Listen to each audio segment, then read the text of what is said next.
বাংলাদেশ ক্রিকেটের একটি নক্ষত্র world all over the world ক্রিকেটের একটি নক্ষত্র আজকে ফাইনালি ইন্ডিয়ার মাটিতে বসে সাকিব আল হাসান তার বিদায় বেলার গল্প শুনিয়ে দিলেন, বলে দিলেন আর নয় টি-20। তার লাস্ট ম্যাচটি ছিল আফগানিস্তানের বিপক্ষে ওয়ার্ল্ড কাপে। সত্যি সাকিবের এই বিদায় বেলাটা মানতে খুব কষ্ট হচ্ছে, সত্যি বলছি। নিজের মধ্যে একটি অন্যরকম কষ্টবোধ হচ্ছে, কেন আমরা আসলে ক্রিকেটকে অনেক ভালোবাসি। বাংলাদেশের ক্রিকেট নিয়ে আমাদের স্বপ্নটা একটু অন্যরকম। যত অভিমানী থাকুক, যখনই বাংলাদেশ আবার খেলতে নামে তখন আমরা সকল কিছু ভুলে যাই, বাংলাদেশকে মন প্রাণ ভরে আবারও সাপোর্ট করতে থাকি। কিসের কাজ কিসের কি সকলে মিলে আবার বাংলাদেশকে আমরা সাপোর্ট করতে থাকি। আজকে সাকিব আল হাসানকে আসলে রিসেন্ট টাইমে যে পরিমাণ টর্চার করা হলো এবং এটারই আসলে আউটকাম আমরা আজকে দেখতে পেলাম। নতুবা এত জলদি সাকিব আল হাসান অবসরের সিদ্ধান্তটা নিত না।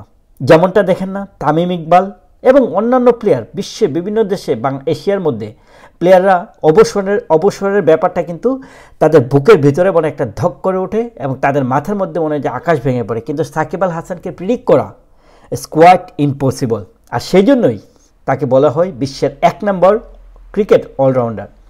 সত্যি কথা বলতে গেলে এই কেয়ারটেকার গভর্নমেন্ট দায়িত্ব নেওয়ার পর থেকে সাকিব আল হাসানকে যে পরিমাণ টর্চার করা হয়েছে, মাশরাফির মতো থেকে যে পরিমাণ টর্চার করা হয়েছে, বিশ্বের ইতিহাসে এরকম ঘটনা কোথাও নেই।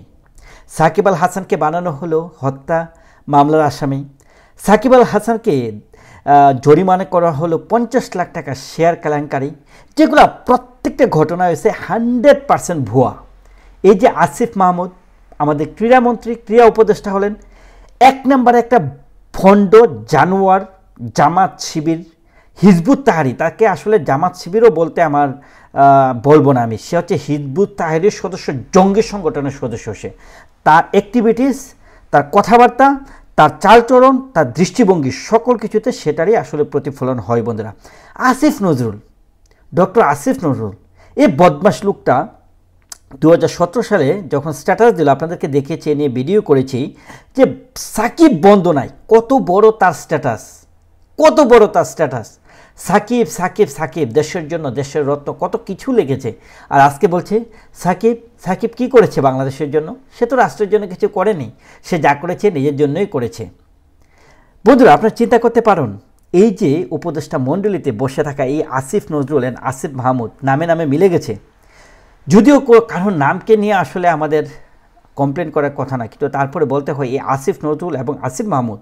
এবং খেয়াল করে দেখুন, তামিম ইকবালকে যেভাবে নিয়ে আসিফ মাহমুদ একদম বগলে রেখে ঘোরাঘুরি করছিল এবং বোঝাই যাচ্ছিল যে সাকিবের উপর ইন্টেনশনালি একটা টর্চার করা হবে।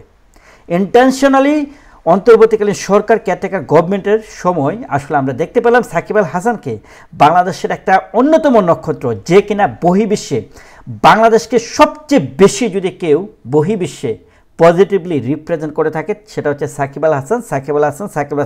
আর কেউ নয়, সাকিবের ধারে কাছেও আর কেউ নয় পৃথিবীতে।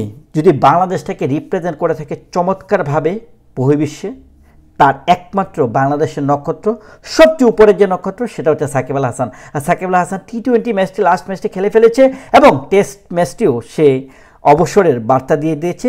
বাংলাদেশের মাটিতে হয়তোবা তার শেষ টেস্ট ম্যাচটি আমরা শীঘ্রই দেখতে পাবো।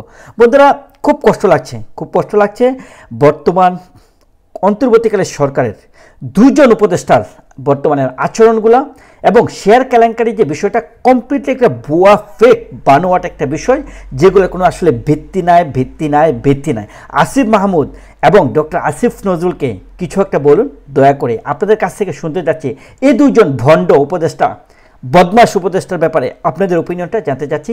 সাকিব আল হাসানের প্রতি আমার বুক ভরা ভালোবাসা, বিনম্র শ্রদ্ধা, অসম্ভব ভালোবাসা। আপনার জীবন সুন্দর হোক, যেরকমটা সুন্দর জীবন আপনি বাংলাদেশকে দিয়েছেন, যেরকম সুন্দর সময়, আপনার জীবন যেন এর থেকে কোটি গুণ বেশি সুন্দর হোক। আমি আপনার পরিবারের এবং আপনার জীবনের প্রতিটা মুহূর্ত সুন্দরের জন্য প্রে করছি। Thank you so much.